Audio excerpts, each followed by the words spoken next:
Fala, rapaziada do Rivalidade Consciente, tudo bem com vocês? Aqui é o Luiz, torcedor do Corinthians e integrante da nossa bancada do Rivalidade Consciente, e eu venho falar com vocês aí sobre o jogo do Corinthians contra o Botafogo que ocorreu nesse sábado no Newton Santos às 6h30 da tarde.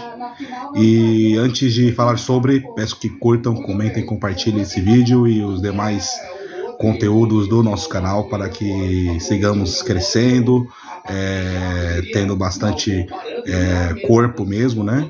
De mais inscritos, mais curtidas, mais visualizações, para esse crescimento ser exponencial e alcançarmos ainda maiores recordes junto com a nossa grande audiência, tá bom? Tamo junto. E venho falar sobre o jogo do Corinthians. E o Corinthians entrou com o time reserva ontem, né? De novo, Dorival Júnior achando que o Campeonato Brasileiro é o Campeonato Paulista, né? Entrando com o time reserva contra simplesmente o atual campeão da Libertadores, o atual campeão brasileiro na casa do Botafogo. Maravilhoso, parabéns pro Dorival. E o Corinthians saiu perdendo no primeiro tempo, né? O Botafogo fez um grande volume de jogo, jogou muito bem no primeiro tempo, só o time jogou, o Corinthians não passava do meio campo, não conseguia trocar 3, 4 passes. É uma partida ridícula do time do Corinthians, o time reserva, né, que jogou. E o Botafogo merecia ter ganhado até de um placar ainda mais elástico, para falar a verdade. Perdeu muito gol o Botafogo, ou deixou de finalizar de muitas jogadas, né?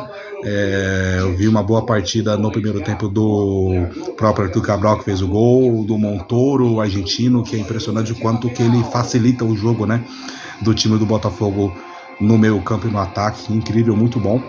O Alex Telles na lateral esquerda estava levando muitos problemas, visto que o lateral direito do Corinthians era o Léo Maná, então não era muito difícil, né? Um cara de elite como o Alex Telles enfrentar um cara que, na minha opinião, não serve nem para ser jogador profissional, e ainda mais de um time como o Corinthians, que é o Léo Maná. E o Botafogo tem muita facilidade nesse sentido, não apenas do Corinthians ter ido com o time em reserva, mas da forma como o Corinthians jogou, né? O Corinthians não conseguia trocar 3 passes, não conseguia passar do meio campo, mas também teve muito mérito do Botafogo, que a forma de jogar do David Ancelotti acaba propiciando com que o Botafogo tenha um volume de jogo muito grande sobre o seu adversário, jogando nos seus domínios. O segundo tempo foi diferente. Já no intervalo, o Dorival fez, se eu não me engano, 3 ou 4 alterações, já com o Memphis Depay e o Roberto no jogo. E aí, quando você entra pro jogo com o Romero e Thales Magno e volta com o Memphis Depay e o Roberto, é outra conversa. Aí o jogo já discorreu de uma maneira diferente. Aí o Corinthians já conseguiu dominar um pouco mais as ações, parou de ficar se preocupando 100% e parar o Botafogo, e sim de começar a jogar futebol, de fato, né?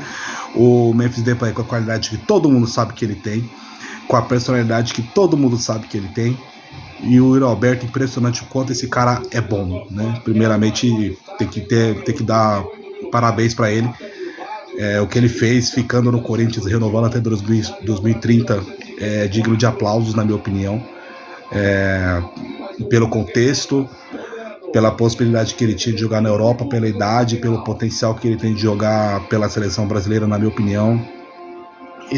Ficar nesse Corinthians atual, com o contexto que o Corinthians está, é algo que tem que ser muito, muito comemorado por parte do torcedor. E o nosso título que temos de 2019 para cá foi conquistado com o gol dele. Então, nada mais justo do que frisar isso. E o Corinthians, com esses 2 jogadores, simplesmente mudou a história do jogo. Pressionou mais, merecia ter saído com uma sorte até melhor no segundo tempo. Conseguiu o gol de empate com o Memphis Depay, e ele hoje é o 4º jogador com maior participação de gols no Campeonato Brasileiro, desde que estreou no campeonato no meio do ano passado. Então, enfim, para quem falar que o Memphis Depay tá jogando mal, que o Memphis Depay não tá jogando bem, que ele não vale o investimento que o Corinthians fez nele, acho que os números aí comprovam o quanto ele está fazendo, por mais que deveria estar jogando melhor, mas eu acho que a mão tá pesando um pouco mais forte com relação às críticas ao Memphis Depay do que a outros jogadores, inclusive de outros clubes. Mas é isso, o Corinthians conseguiu o empate. Não vou dizer que dá para comemorar, não vou dizer que é o empate com sabor de vitória, não acho. Mas diante do cenário, diante do contexto, que foi passado logo de início, o time do Botafogo muito bom, atual campeão continental e nacional, jogando em casa, no gramado sintético, com apoio da torcida deles, contra o time reserva do Corinthians em má fase, inclusive até com o time titular, inclusive, e não fazendo uma boa campanha no Campeonato Brasileiro. Eu acho que foi um bom resultado, e acho que a gente tem que se ater a isso. O torcedor do Corinthians não vai ficar comemorando empate. Eu acho que podemos mais, e agora é enfrentar o Palmeiras agora pela Copa do Brasil, onde o Palmeiras é o favorito do confronto. Mas o Corinthians tem totais condições de poder sair com a vitória. É só não jogar de uma forma covarde como jogou no primeiro tempo. Beleza, rapaziada? Tamo junto. Curta, comenta e compartilhe nosso conteúdo. Rivalidade Consciente sempre juntos aí, mandando conteúdos para vocês. Tamo junto e vai Corinthians.